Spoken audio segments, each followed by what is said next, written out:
El operativo de traslado tuvo una precisión quirúrgica. Se utilizaron lingas, máquinas, grúas, camiones y barcazas para traer uno de los pétalos restaurados de la Floralis genérica al Parque de las Naciones Unidas en el barrio de Recoleta. La travesía comenzó el jueves en la planta industrial de Varadero, donde se realizó la restauración. El viernes, la pieza llegó en barco al puerto de Buenos Aires y un camión la llevó hacia su destino final. En pocos días, un segundo pétalo va a recorrer los mismos 150 kilómetros para completar el proceso de restauración que comenzó después de que una tormenta provocara los destrozos. Los trabajos requirieron del uso de tecnología aeroespacial y permitirán que uno de los emblemas de Buenos Aires vuelva a florecer en primavera. Hola, bienvenidos a Noticias a las 12. Estos son los principales títulos a esta hora. El gobierno nacional firmó un acuerdo con los Estados Unidos para recibir un swap de 20.000 millones de dólares. El anuncio llega después de que el presidente norteamericano dijera que la Argentina pelea por su vida y que era necesario ayudarla. Trump además confirmó que va a comprar carne argentina para bajar los precios de su país.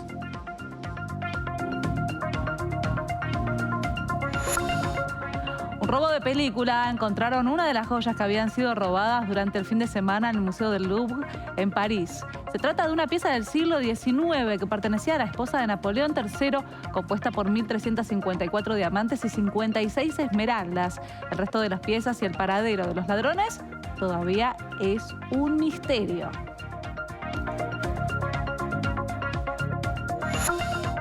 Mucho amor, pocos regalos. Las ventas por el Día de la Madre sufrieron una caída del 3,5% comparado con el año pasado, según un informe de la CAME. El dato confirma el cuarto descenso interanual consecutivo en una de las fechas clave para el consumo.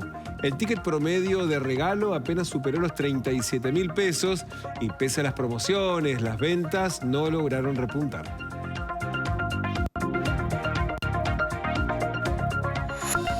Guns N' Roses volvieron a Buenos Aires 3 años después y en el estadio de Huracán hicieron felices a sus fans argentinos.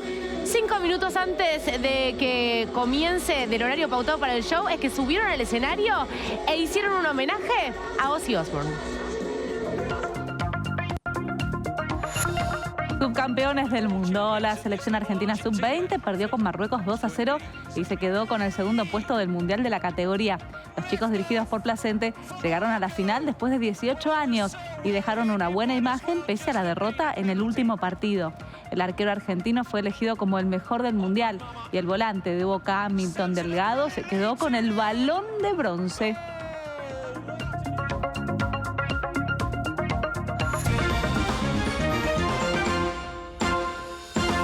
El Banco Central confirmó la implementación del acuerdo para el intercambio de monedas con el Departamento del Tesoro de los Estados Unidos. Sí, como se había anunciado la semana pasada, el monto de swap es de 20.000 millones de dólares.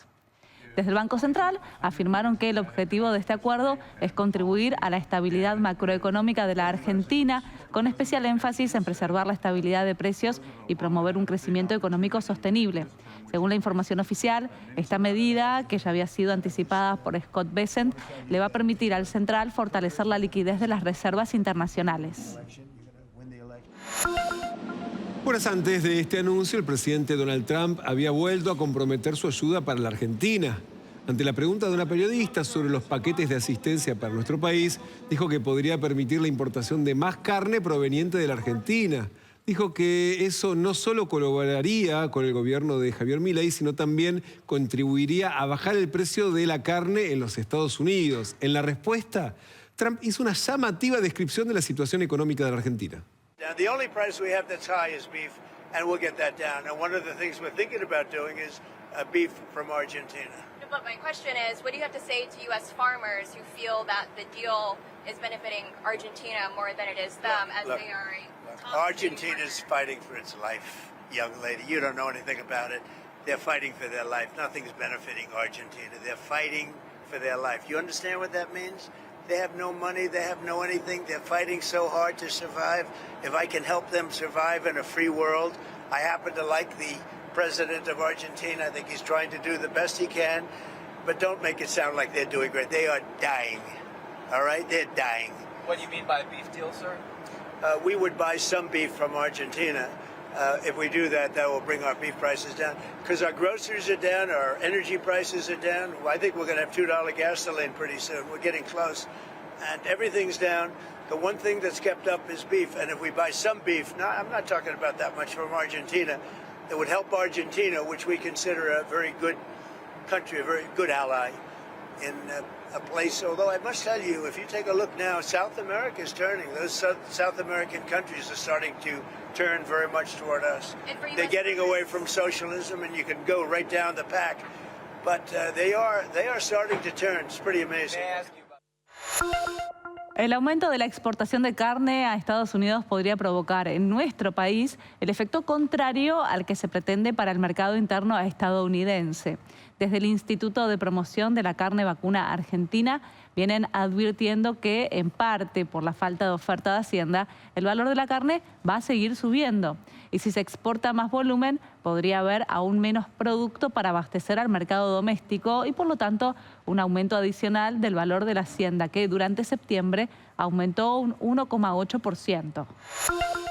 Según datos del INDEC, en el último año el valor de la carne aumentó un 45% en el área metropolitana de Buenos Aires, muy por encima de la suba promedio de todos los alimentos, que en ese periodo fue del 28,3%. Pero el ritmo del aumento de la carne se moderó en los últimos 4 meses, cuando subió por debajo del promedio de los demás productos. Desde junio, la carne subió cerca del 3,8%, mientras que el precio del conjunto de los alimentos se elevó por encima del 6,5%.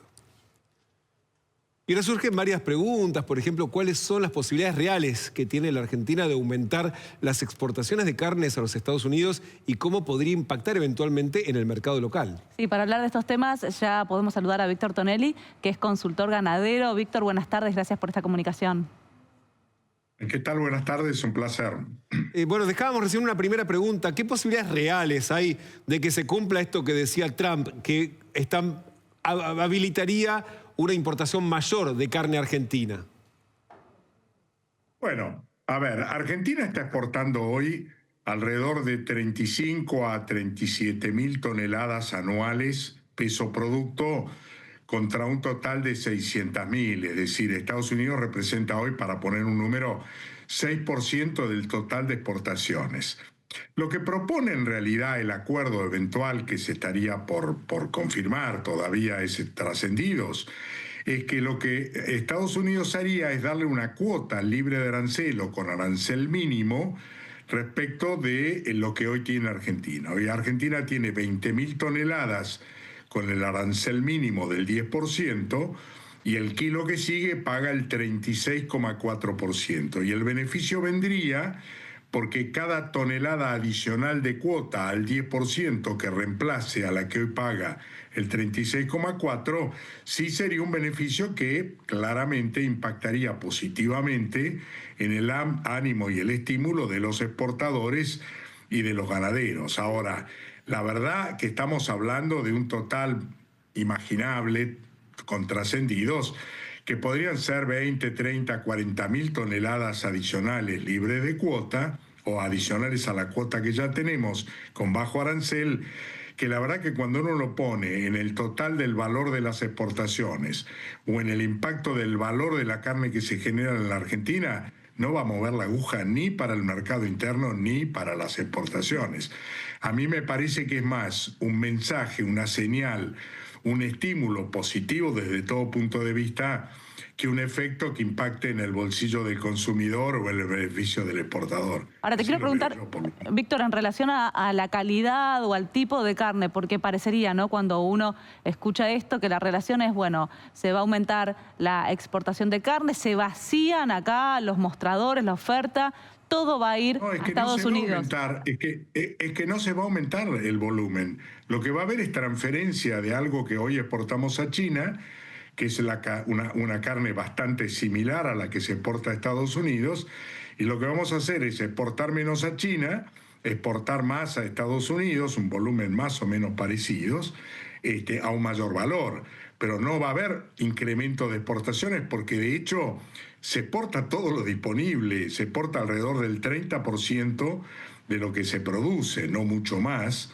Y no es que se van a incrementar las exportaciones, va a haber un desvío menos de China y un poco más de Estados Unidos, como ha ocurrido en Uruguay o en Brasil. O sea, esto no debería provocar un aumento del precio de la carne en el mostrador acá. No, para nada, para nada. 40.000 toneladas y consumimos 2.200.000. O sea, 40 toneladas contra 2.200.000 no tiene impacto. Claro.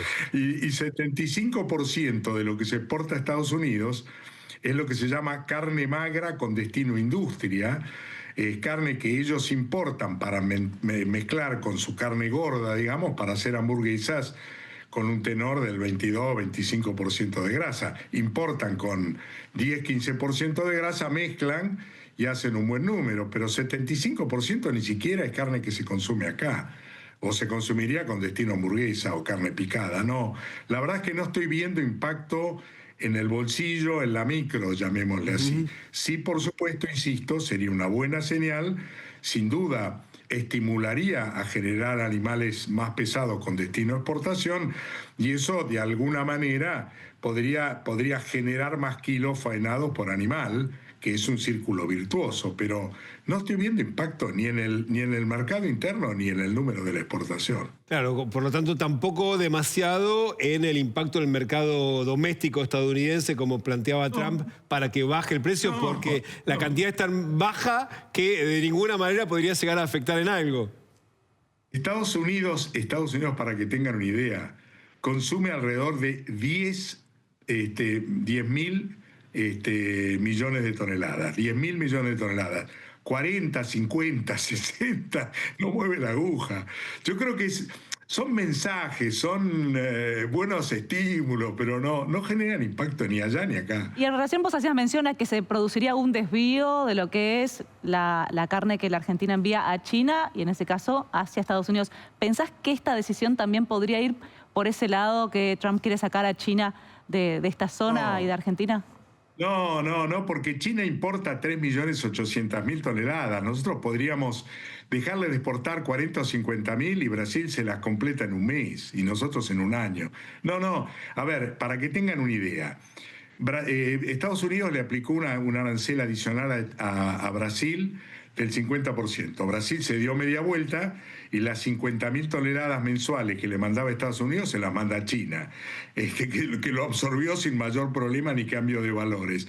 Y nosotros en todo un año podríamos incrementar bajo esta cuota, no lo sé, 40 o 50 toneladas, lo mismo que Brasil hace en un mes con China. Estamos hablando de números que impactan más en el mensaje y en la noticia que en la realidad. Eso es lo que quiero de alguna manera tranquilizar a todos, ni a los que creen que con esto va a ser un negocio maravilloso, que no descorchen champán, ni a los que creen que con esto van a pagar más cara la carne. Ni a uno ni a otro esto les va a impactar. Quedó claro, Víctor, muchas gracias por esta comunicación. Que tengas buen día. Gracias por la llamada. Sin mucho éxito, el oficialismo y funcionarios del Ministerio de Economía se reunieron en diputados con algunos representantes de la oposición para intentar orientar el debate del presupuesto para 2026. Sí, Alan Zurita está en el Congreso con más detalles. Hola, Alan, ¿cómo estás? Buen día. Brenda, Damián, muy buen mediodía. No voy a decir que salieron cabizbajos algunos diputados aquí de este encuentro junto con algunos funcionarios del Ministerio de Economía, pero sí se retiraron insatisfechos respecto de lo que se habló, de los objetivos que tiene el gobierno para el presupuesto 2026 y las demandas que tienen, por supuesto, los legisladores de distintos bloques. Estamos hablando de representantes de Encuentro Federal, Democracia para Siempre, Innovación Federal, Coalición Cívica, la oposición denominada dialoguista, pero que vinieron aquí al Congreso a mostrar voluntad de diálogo, voluntad de escuchar al Poder Ejecutivo, pero también la necesidad de que se aprueben las leyes que ya fueron aprobadas en primera instancia, fueron ratificadas por el Parlamento luego del veto del presidente de la Nación y para que haya un presupuesto racional para el próximo año. Hace instantes Pablo Juliano también habló aquí, el representante del bloque de legisladores de Democracia para Siempre, que también se retiró con sabor a nada sobre este encuentro en donde participaron, entre otros, el vicejefe de gabinete José Rolandi. Pero a continuación vamos a escuchar a Nicolás Massot de Encuentro Federal, quien dijo, entre otras cosas, que esta reunión le dejó un sabor a nada. Lamentablemente la reunión se trabó muy temprano, cuando nosotros les dijimos que era prácticamente una condición ineludible que el presupuesto reflejara las leyes vigentes, que incorporan sobre todo las 3 insistencias a las 3 leyes vetadas del Garrahan, de discapacidad y de universidades, que ya son ley, que se convirtieron en ley después de un veto insistido en los 3 casos por más del 70% de los votos de las 2 cámaras, y que para nosotros no vemos posibilidad de ningún avance en la medida en que eso no esté reflejado, y para nuestra sorpresa el gobierno todavía no está preparado para dar esas garantías, así que la reunión no pudo avanzar mucho más que ese punto. El modo en que se difundirán los datos del resultado de las elecciones del domingo está generando controversia entre el gobierno y la oposición. A todas y todos. La Dirección Nacional Electoral incluyó entre los datos del escrutinio un apartado con las sumas de votos para la categoría diputado por el frente o partido político a nivel nacional. Desde el Frente Patria anticiparon que le pedirán a la Cámara Nacional Electoral que prohíba la difusión de un dato nacional, ya que este domingo se eligen legisladores nacionales de cada provincia y no por distrito único. Como La Libertad Avanza es el único frente que está presente en todo el país bajo el mismo sello, aunque con integraciones variables, advierten que sería el espacio más beneficiado con la difusión de ese recuento nacional de votos. La oposición advierte que, por ejemplo, el Frente Patria está conformado bajo ese nombre en 13 provincias, aunque con otra denominación se presenta en el resto de las jurisdicciones, pero en la suma de votos solo se van a agrupar los que comparten el mismo sello. Hay una sola fuerza que tiene lista en todas las provincias, o sea que ya desde ese punto ya no es una suma equivalente con el resto de las fuerzas políticas. Por ejemplo, nuestra fuerza política que tiene en la provincia de Buenos Aires y en otras provincias el sello de Fuerza Patria, en algunas otras provincias tiene un nombre distinto, pero forma parte de la misma fuerza política. Yo creo que lo hacen porque con la expectativa de que si bien saben que van a perder en un montón de provincias, en la provincia de Buenos Aires seguramente, quieren llegar a algún tipo de resultado un poco más decoroso con la sumatoria a nivel nacional, pero sobre todo medio tramposo, porque si vos sumás los votos nacionales de la única fuerza que tiene el mismo sello en toda la nación, pero en otro caso haces un recorte y bueno, obviamente te va a ir relativamente mejor que la otra fuerza. Por lo tanto, me parece que es una expresión de desesperación política. Después de participar en actos de campaña durante el fin de semana en las provincias de Buenos Aires, Tucumán y Santiago del Estero, Javier Milei volverá a mostrarse al frente de La Libertad Avanza en la última semana antes de las elecciones del domingo. El presidente tiene previsto volver mañana a Córdoba. También se agendó un recorrido por el conurbano para el miércoles y el jueves va a asistir a Rosario para encabezar el cierre de la campaña del oficialismo junto a los candidatos a diputados y senadores.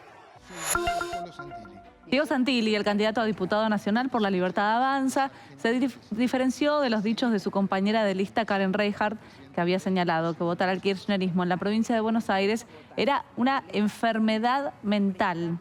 Santilli dijo que no está de acuerdo con esa interpretación y que la expresión de la conductora de televisión le había resultado desafortunada.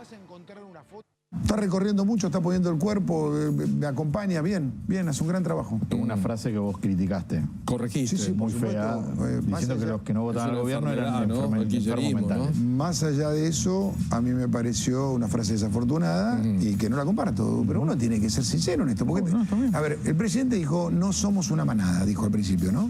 Bueno, cada uno tiene su pensamiento, pero yo sí, además uno me puede toca expresarme adherir a cosas que son... Pero va 3 de febrero, va, claro. Le mete. Te vas a... Y volvió a Palermo uno de los pétalos de la Floralis genérica que se habían llevado para arreglar y falta menos para que la estructura quede armada otra vez. El sábado llegó una de las 2 piezas que habían sido enviadas a reparar a la ciudad de Varadero después de haber quedado dañadas por un temporal en diciembre de 2023. La estructura viajó 150 kilómetros en una barcaza por el río Paraná hasta el puerto de nuestra ciudad. La pieza fue trasladada hasta la Plaza de las Naciones Unidas, donde en un operativo especial la montaron sobre el tallo de la Floralis. Se espera que el otro pétalo llegue en noviembre y que la obra esté completa para fines de ese mes. Sol Menzi está en Palermo con más detalles. Hola, Sol.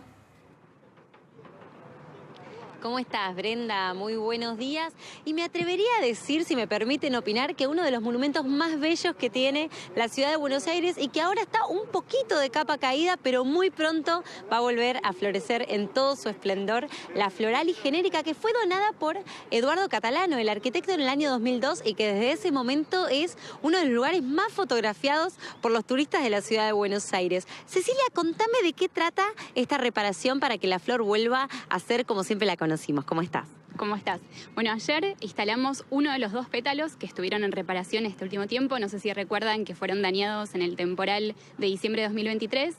Se hizo todo un proceso de muchas asesorías estructurales, aeronáuticas también, porque esta escultura está pensada con una tecnología muy similar a la de un ala de avión.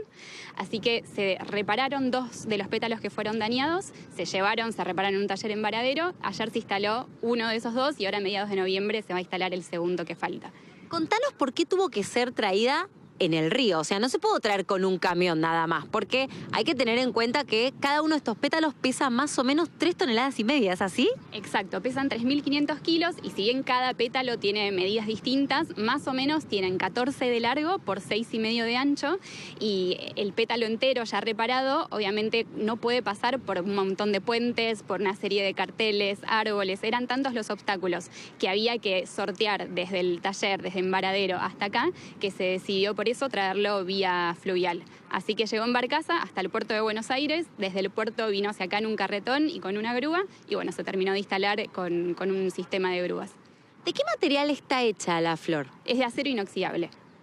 Y hubo que reparar parte de estos paneles, digamos. Exacto. Por dentro tiene una estructura que se compone de costillas y de largueros que habían sido dañados obviamente en cuando fue el accidente climático, en ese temporal, y hubo que primero sacar todas las piezas dañadas y reproducir, construir unas nuevas para poder volver a armar todo el pétalo y también reemplazar parte del revestimiento que había sido dañado. Falta todavía uno más que llegue. No tantos días para que llegue, digamos, en noviembre. Exacto, no falta nada, mediados de noviembre y ya con eso pueden volver a disfrutarla como era originalmente. Hoy casi no se nota igual, el que instalamos ayer es este que se ve acá, pero bueno, el 6º pétalo, son 6 pétalos, se repararon 2, llega a mediados de noviembre.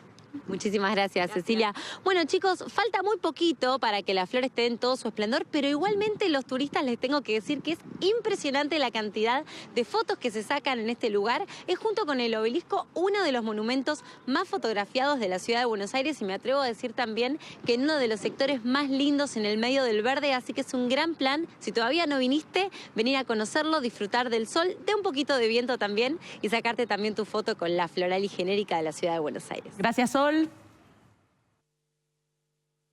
Sorpresivamente, este fin de semana se reunieron los Ilia Kuriaki and the Valderramas. Sí, porque en el show que dio Manuel Jorvillier invitó a Dante Spinetta al escenario. Sí, invitó a Dante al escenario y fue toda una sorpresa, porque ellos son amigos como hermanos, dicen, hace muchísimos años. Recuerden cuando los vimos en Jugate Conmigo, que tenían 13 y 14 y se presentaron en la tele por primera vez. Pero no son de ir a los shows solistas del otro. O sea, cuando vuelve Ilia Kuriaki, vuelve Ilia Kuriaki. Pero no son de visitarse en los shows. Es como que separan su carrera como banda de sus carreras solistas. Esto sucedía en el Gran Rex, donde Manuel Jorvillier hace un repaso por toda su carrera. Y tengamos en cuenta de que si bien nosotros lo conocimos como un rapero en Ilia Kuriaki and the Valderramas, él después se transformó, algunos hasta lo definen el príncipe del pop. Porque es alguien que ya en los 2000, cuando quizás todos estaban escuchando otros sonidos, apostaba fuerte al pop que quizás hoy es mucho más valorado y por eso tenía ese Gran Rex lleno. Fue con un traje plateado que parecía sacado de, no sé, de una fiesta en Copacabana. Muy David Bowie. Sí, muy David Bowie también. Bueno, y está bien como inspiración tomarlo a David Bowie. Y este es el momento donde ya hacia el final del concierto, donde ya él había hecho el homenaje a Ilia Kuriaki, pero solo, hacen jugo con Dante Spinetta arriba del escenario. Y ahí imagínate el público.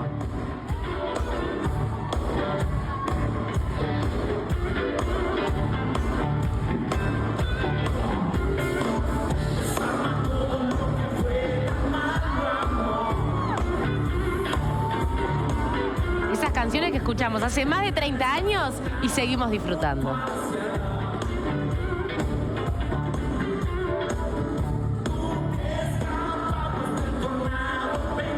Y también este fin de semana, pero en el estadio de Huracán, la banda Guns N' Roses se reencontró con el público argentino. Y tocaron todos los clásicos, no defraudó a nadie la banda. 3 años después de su última visita a Buenos Aires, que ya es un destino que tienen, no importa la formación de la banda del momento, pero siempre cuando hacen gira latinoamericana pasan por Buenos Aires. Piensen que la primera vez fue en 1992, que fue una jornada con disturbios, donde hubo lío, hasta el presidente Menem se ofendió por todo lo que había sucedido alrededor del concierto de Guns N' Roses, pero Axl Rose siempre regresa, a veces con Slash, sin Slash. En este caso fue una buena noticia que estuvieran juntos arriba del escenario, después con algunas modificaciones en la formación de la banda, pero un estadio de Huracán con gente de diferentes edades, porque ya es una banda que es un clásico, así que para todos los públicos la rompieron. Con los clásicos no faltó ni una, viste que la gente de estos shows va y dice, quiero que me toques Paradise City, claro. No me puede faltar ninguna,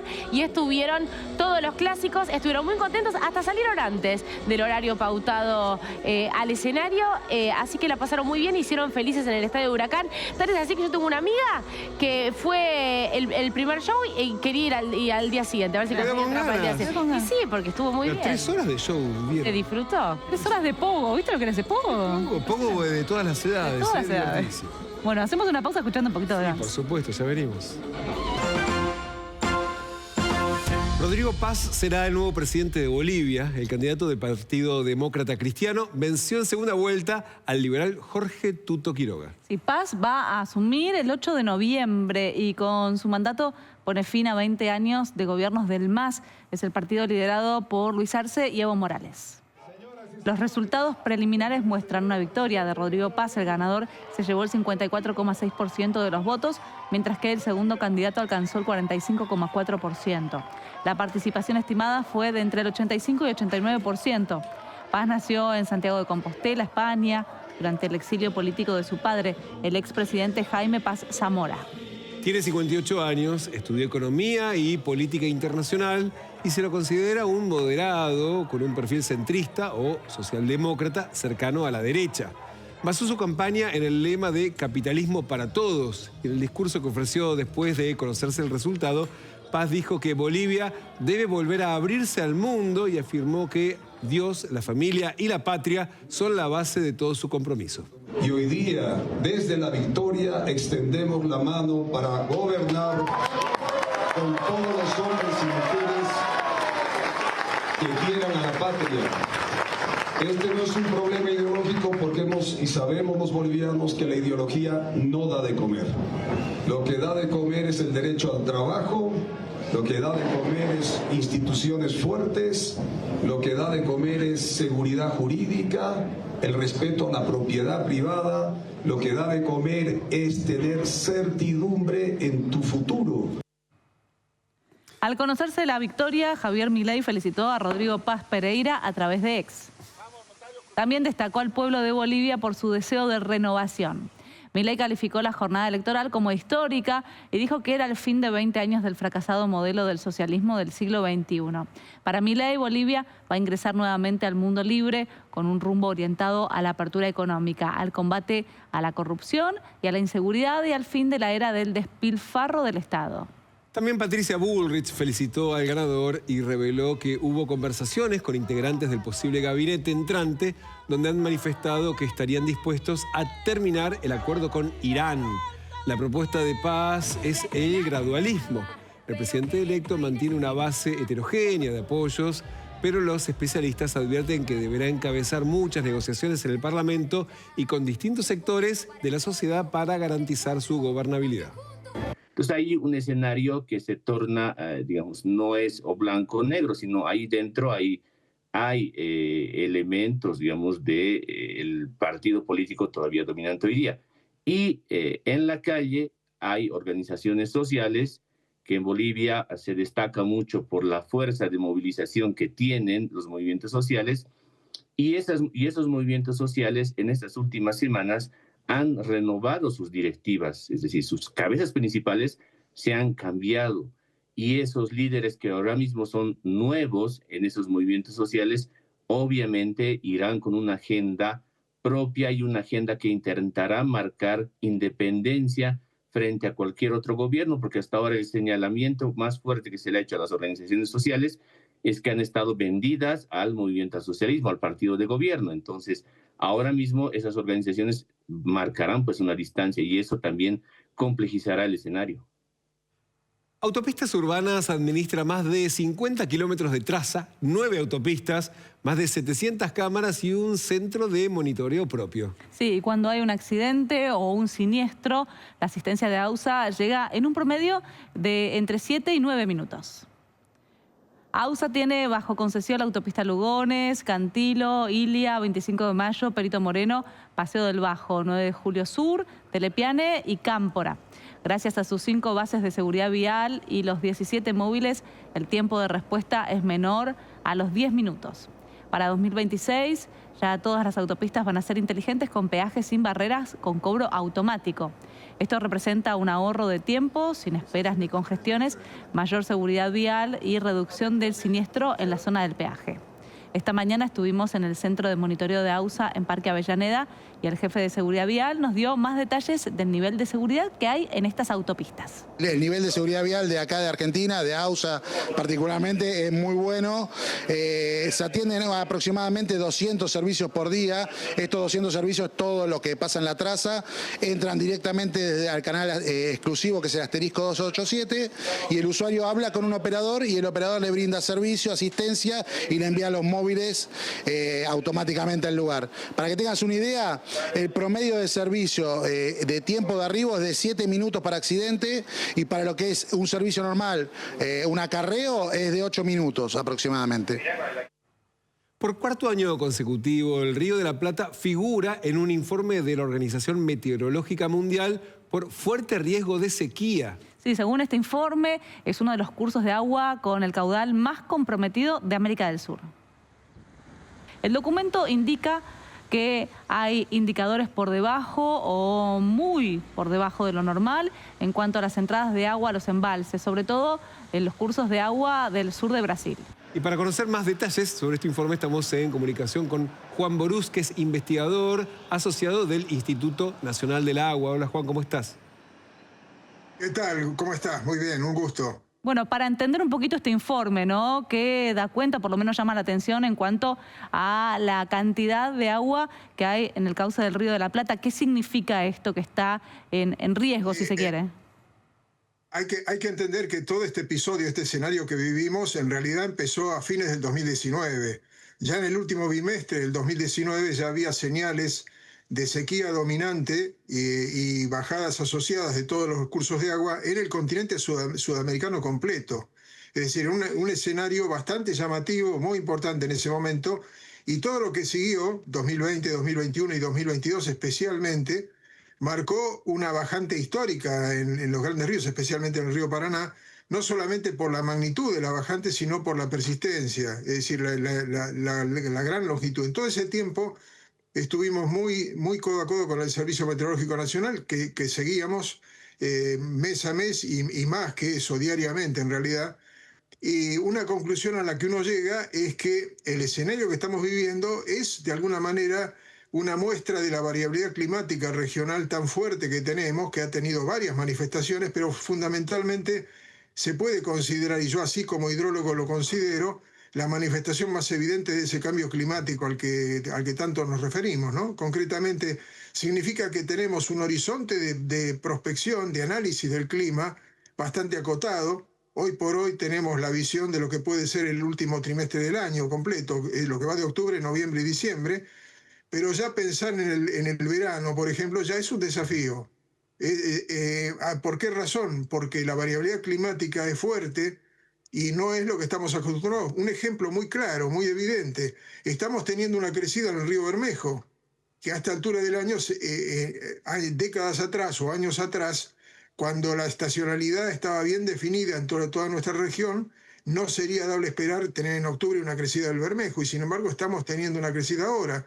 Es decir, prácticamente son escasos los lugares de la cuenca formadora del río Paraná o del río Uruguay en los que todavía se conserva algo de estacionalidad de la que es histórica, ¿no? Por lo tanto, eso nos obliga a estar muy pensando en el corto plazo o en el mediano plazo en todo caso, pensando en lo que falta de acá el 31 de diciembre, y no mucho más, no mucho más. Nos hacemos una composición de lugar, por supuesto, porque hay muchos de lo que puede pasar posteriormente, pero porque hay muchos usos del clima y del recurso hídrico que ameritan un horizonte largo. Por ejemplo, la navegación fluvial de alto porte requiere para su logística, requiere una anticipación muy, muy larga. Claro. Ahora, Juan, al no poder sí, cuando hablas de esta variabilidad y teniendo en cuenta el informe da cuenta de un escenario de sequía. Ahora, lo que estás planteando es que puede venir a continuación un escenario de exceso de agua, ¿no? Teniendo en cuenta el cambio climático, o la perspectiva es que el caudal siga disminuyendo.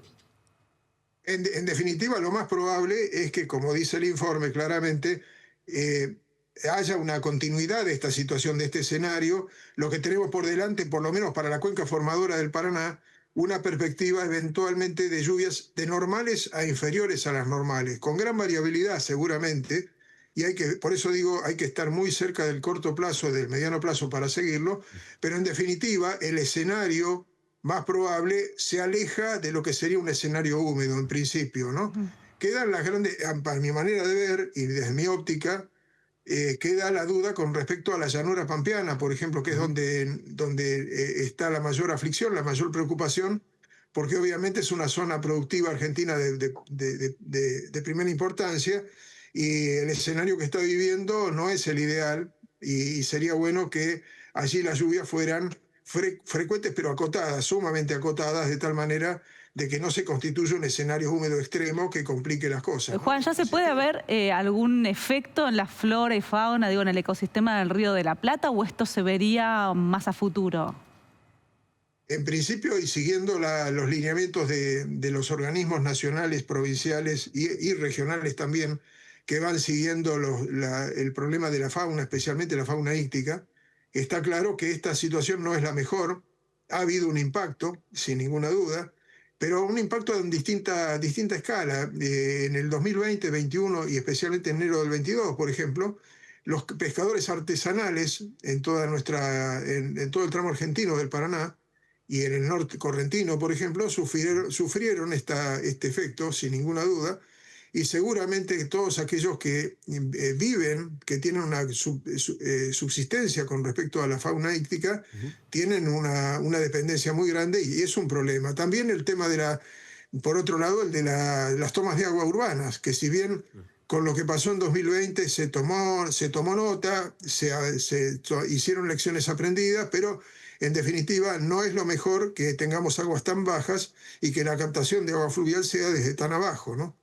Una última pregunta, Juan. Mencionaste el caso de la hidrovía y teniendo en cuenta que hay un proceso de licitación en marcha, ¿esto afecta, digamos, la planificación y, de hecho, podría llegar a alterar la concesión de la hidrovía, teniendo en cuenta que es la principal vía de salida de las exportaciones agrícolas del país? Claro, hay varios planos distintos, pero uno de los planos a considerar y que es muy importante es precisamente el que hace a la variabilidad de disponibilidad del recurso. Es decir, hoy por hoy, la estadística que tenemos de niveles en toda la hidrovía, ¿vale? ¿Es suficiente esa estadística como para poder hacer una planificación de largo plazo? En principio no. Yo creo que cualquiera que ponga en riesgo su capital para invertir en la hidrovía tiene que pensar en evaluar posibles escenarios, distintos escenarios, porque esa es la realidad, digamos. Ya nos hemos acostumbrado a tener una variabilidad importante, una variabilidad climática importante, que se traduce en una variabilidad hidrológica importante, es decir, niveles en los ríos que sean cambiantes dentro de un mismo año, poder estar con un escenario de aguas bajas y pasar a uno de altas o viceversa. Eso puede ocurrir y ya ha ocurrido dentro de un mismo año. Y todo eso hace que el planificador de la navegación fluvial de alto porte tiene que tenerlo muy en cuenta y sacar sus propias conclusiones. Es una cuestión de cómo se absorbe, cómo se asume el riesgo de una actividad productiva.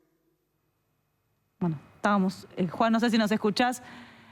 Gracias, Juan, por esta comunicación. Obviamente vamos a seguir muy de cerca este tema. Gracias. La policía de Francia continúa buscando a las personas que se robaron joyas del Museo del Louvre. Sí, las piezas robadas pertenecen a la colección napoleónica y tienen un valor histórico y patrimonial enorme.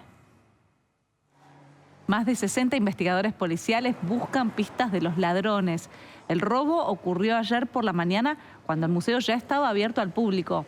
4 encapuchados aprovecharon una grúa que se estaba usando para realizar obras en el edificio. En solo 7 minutos ingresaron por un balcón y se dirigieron a la Galería Apolo. Cortaron vitrinas con una sierra y sustrajeron 9 piezas del siglo XIX. Ante esto, las autoridades del museo cerraron el edificio y evacuaron a los visitantes. El presidente de Francia, Emmanuel Macron, aseguró que las piezas robadas van a ser recuperadas y que los responsables van a enfrentar a la justicia. A su vez, su ministro de Justicia afirmó que los servicios de seguridad fallaron y que los hechos demuestran que hubo preparación y una forma de organización. Pour avoir été mise à l'intérieur, je sais qu'on ne peut pas faire non plus la sécurisation totale de tous les lieux. Mais ce qui est sûr, c'est que nous avons failli, puisqu'on est capable de mettre un monte charge en pleine rue de Paris, faire monter des gens en quelques minutes pour récupérer des bijoux inestimables et donner une image déplorable de la France. La policía francesa ya recuperó a una de las joyas robadas. Sí, esta pieza es conocida como la corona de la emperatriz Eugenia. Sí, exactamente. Fue recuperada, aunque dañada. Estamos hablando de la corona de la esposa de Napoleón III, que lo que simboliza precisamente es toda la época imperial de Francia. Ese es el valor patrimonial que tiene, además del valor por cómo está compuesta, por supuesto, con 1.353 diamantes y 56 esmeraldas. Esta corona que fue hallada. Y de alguna manera, a partir de la importancia de la recuperación de esta pieza, pensamos en las producciones audiovisuales de los últimos años, de series muy populares que precisamente están ambientadas en París y tienen que ver con el robo e incluso algunas robos en museos. La primera es Berlín. Berlín es la precuela de La Casa de Papel. Es la historia de uno de sus personajes en su época de esplendor como gran ladrón y como gran gestor de bandas que robaban. Precisamente cuando comienza esta temporada, ¿qué están planeando robar? Joyas de las coronas europeas.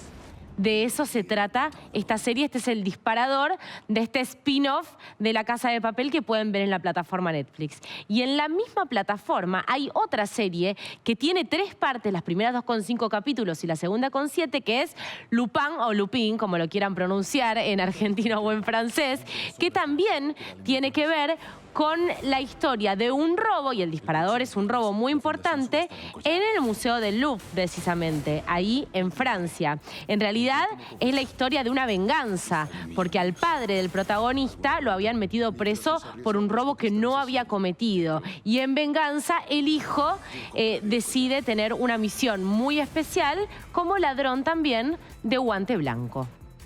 A tu edad yo devoraba libros. Me encantó. Pero eso no es todo. Porque en el Museo del Louvre se ha hecho de todo. Hay una transformación de los museos en los últimos años, que es que no quieren que sean lugares inmaculados, sino que la gente se anime a entrar.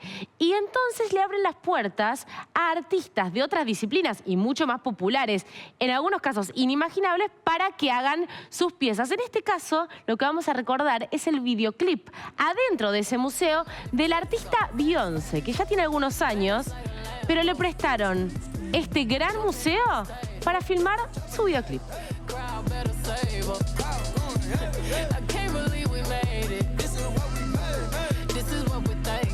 Alquílate un lugar, cuando quieras. Necesito un lugar tranqui para un video. Bueno, vení, te dejamos. Escuchando un poquito y viendo a Beyoncé, vamos a hacer una pausa. Sabemos. A pesar de que muchos locales ofrecieron descuentos y promociones, cayeron las ventas por el Día de la Madre. Sí, según CAME, la caída fue del 3,5%, esto en comparación con el año pasado. Las estrategias comerciales como reintegros bancarios, ofertas y financiación extendida permitió sostener el movimiento en algunos rubros, pero no se tradujo en un aumento del consumo efectivo según CAME. El 41,7% de los comercios relevados indicó que las ventas estuvieron en línea con lo esperado. Un 35% reportó resultados por debajo de sus previsiones y cerca del 23% las superó. Vamos a repasar algunos números en estas placas. El ticket promedio se ubicó en poco más de 37.000 pesos. El único sector que creció fue el de electrodomésticos, con un aumento del 0,6% comparado con el año anterior. Y el sector que más cayó fue librería, con 6,3% más abajo interanual. Hoy lunes, la cartelera de teatro presenta obras para todos los gustos. Y tenemos 3 propuestas en distintos barrios. Sí, primero nos vamos para el barrio de Boedo, ahí en Timbre 4, el teatro creado y fundado por Claudio Tolcachir, primero en su casa, ahí donde hacía la omisión de la familia Coleman, en el PH de Timbre 4. Se hace Precoz, es una obra de Tomás Wicks con Tomás Wicks y Valeria Lois en escena, donde son una madre y un hijo con una relación muy disfuncional, muy endogámica. Y la historia es de Ariana Harwicks, que es la misma autora de Mátate Amor, que es la película que compró los derechos Scorsese y va a ser Die My Love y la van a hacer en Hollywood. Así que es una autora que tiene no solamente muchos libros, sino que tiene varias obras de teatro en la cartelera porteña, que una de ellas, Mátate Amor, que es la que hace Erika Rivas, ya fue llevada a Hollywood. Esta es una de las propuestas con grandes interpretaciones que podés ver hoy a las 20 en el Teatro Timbre 4 en México 3554. Y nos vamos a mudar de barrio, nos vamos para Chacarita, al Galpón de Guevara, y en la calle Guevara y Jorge Newbery vas a poder ver una obra que se llama Civilización. Tiene una historia muy particular. Civilización se estrena en el 2020 en el Teatro Nacional Cervantes, que cuando viene la pandemia deciden empezar a filmar obras. Ese fue el modo de estreno de esta obra de teatro, muy especial por el contexto, pero ahora sí se puede hacer con público, con grandes actores en escena, y la historia tiene que ver con el incendio del Teatro de la Ranchería y cómo 2 mujeres de Buenos Aires, pero siempre mirando Europa, empiezan a vagar por la ciudad, lo que era en ese momento, y les empiezan a pasar cosas. En este caso podés ir a ver Civilización a las 20 en el Galpón de Guevara, Guevara 326, como dije, barrio de Chacarita. Y ahora nos mudamos a Palermo, no tan lejos, porque en Espacio Polonia podés ver Fembot. Fembot es una obra muy contemporánea porque precisamente tiene que ver con la creación de la inteligencia artificial de una robot que de alguna manera lo que va a hacer es ser como la musa de las artes. Pero ¿qué pasa? Como con cualquier invento, y es el peligro con la inteligencia artificial, es que el robot, y esto pasó desde Frankenstein para acá, que se revele de alguna manera, ¿no? Entonces, ¿qué pasa cuando esta creación por la inteligencia artificial hecha por la industria nacional argentina se revela? Es muy divertida, desopilante, con dirección de un gran actor como Esteban Meloni, que puedes ir a ver a Espacio Polonia. Esto es lunes también, en esta oportunidad, 20:30 en Fitzroy 1477. Y todos van a querer saber cómo va a estar esta noche para ir al teatro, por supuesto. Bueno, vamos a ver entonces. La máxima hoy es de 25 grados. Por la noche la temperatura va a descender hasta llegar a los 20 grados. Lindo para salir a ver teatro. Muy lindo. Para mañana martes, verano. Mínima 17, máxima 29 grados con algunas nubes. Las ganas de verano de Damián, es impresionante. Miércoles 17 la mínima, la máxima 27 con algunas lloviznas en Buenos Aires. Y el día jueves, verano. Mínima 18, máxima 29 grados con 2 nubes, nada más. 2 nubes. Hasta aquí hemos llegado, como siempre. Los invitamos a que se queden en el canal de la ciudad. Nosotros nos reencontramos mañana. Por supuesto, con N12 al mediodía. Mañana estamos acá. Gracias por acompañarnos.